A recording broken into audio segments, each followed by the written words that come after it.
दोस्तों आज की वीडियो में हम सीखेंगे जब आप बैंक स्टेटमेंट की एंट्री करने जाते हैं तो पर्टिकुलर और नरेशन में कोई भी एंट्री है, कोई भी ट्रांजैक्शन है, उससे रिलेटेड आपको डिटेल मिलती है, उसी के आधार पर आप एंट्री करते हैं। लेकिन कभी कभी ये होता है कि जिस बैंक स्टेटमेंट की आप एंट्री करने जा रहे हैं तो वहाँ ट्रांजैक्शन से रिलेटेड जो डिटेल पर्टिकुलर नरेशन में मिलती है वो या तो नहीं है या फिर आधी अधूरी है।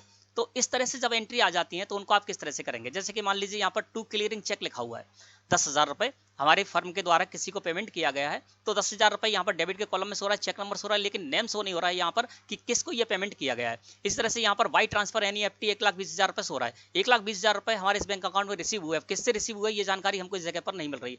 तो इस तरह की जो एंट्री आ जाती है हमें इनको करना होगा। यदि हम इनको नहीं करेंगे, छोड़ देंगे, तो हर एक एंट्री के बाद जो बैलेंस आता है वो बैलेंस हमारी टेली प्राइम सॉफ्टवेयर में मैच नहीं करेगा हर एक एंट्री के बाद, है ना। तो इसका सॉल्यूशन क्या है, चलिए जानते हैं।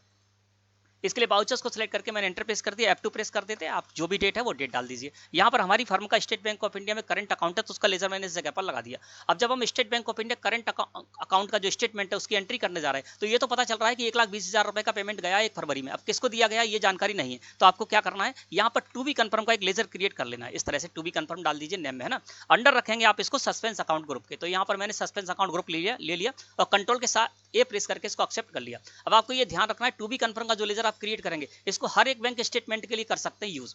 ऐसा नहीं कि स्टेट बैंक ऑफ इंडिया के लिए यूज कर सकते हैं, और भी दूसरी बैंक है उनके लिए भी आप यूज कर सकते हैं। अलग अलग बैंक के लिए आपको अलग अलग टू बी कन्फर्म का लेजर नहीं क्रिएट करना होगा। 1,20,000 रुपए पेमेंट किया गया तो यहाँ पर मैंने 1,20,000 रुपए डाल दिए, इस जगह आ गए। यहाँ इससे रिलेटेड कोई जानकारी है तो आप यहाँ पर डाल दीजिए, जिससे कि इस एंट्री को कंफर्म करने में आपको दिक्कत ना हो। नरेशन में भी जो टूटी फूटी या आधी अधूरी जानकारी मिल रही है वो आप डाल दीजिए, जिससे कि बाद में इसको कंफर्म करना होगा तो उसमें मदद मिले। ये मैंने एंट्री कर ली, है ना। अब मैं क्या करता हूँ, यहाँ पर F6 प्रेस कर देता हूँ, F2 में 2 फरवरी कर देता हूँ। हमारी फर्म का एक और बैंक अकाउंट है, आईडीबीआई बैंक करंट अकाउंट है ना, तो यहाँ पर मैंने इसको लगा दिया, है ना। तो दूसरे बैंक अकाउंट से भी मैं इसी टू बी कन्फर्म के लेजर को यूज करूंगा, है ना। तो यहाँ पर मैं डाल देता हूँ टू बी कन्फर्म का लेजर लगा दिया। अब हुआ क्या, आईडीबीआई बैंक करंट अकाउंट का जो स्टेटमेंट है उसकी एंट्री करने जा रहा हूँ तो ये तो पता चल रहा है 80,000 रुपए रिसीव हुए, किससे रिसीव हुए तो पता नहीं चल रहा है। तो मैंने यहाँ पर टू बी कन्फर्म का जो लेजर क्रिएट किया था वही लगा दिया और 80,000 रुपए यहाँ पर अमाउंट में डाल दिया, है ना। इस जगह पर आ गया और यहाँ पर चेक नंबर हमें इनका मिल रहा है उसमें, तो मैं यहाँ पर चेक नंबर डाल देता हूँ, ठीक है ना। तो इस तरह से आप जो भी डिटेल थोड़ी बहुत जो मिल रही है वो आप डाल दीजिए नरेशन में, या फिर जो बैंक अलोकेशन की डिटेल डाल दी है उस जगह, है ना। अब मैंने इसको कर लिया।